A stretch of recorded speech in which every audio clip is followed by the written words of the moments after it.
Hello guys, আমরা দেখতে পাচ্ছেন আমাদের হোসেন ভাই কিন্তু জাম্বুরা খাচ্ছে। ও দেখেন ভাই,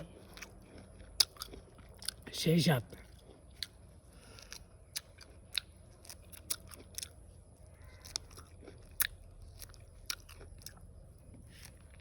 তার কাছে এত মজা লাগছে, শ্বাসও খাইতে লেগেছে। এই জল খাওয়া কোনো ব্যাপার না, দেখেন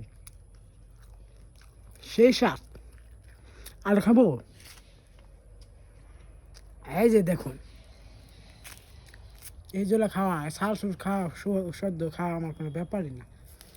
দেখেন আমাদের ভাই কিন্তু আরো 5-6 বছর থেকে এগুলো ট্যালেন্ট আছে। ওই কিন্তু একটা নারকেল কিন্তু একবারে এক ঘুষিতে ভেঙে ফেলতে পারে এবং কি এমনি খাই বলতে পারে। এগুলো শাল খাওয়া কোনো ব্যাপারই না।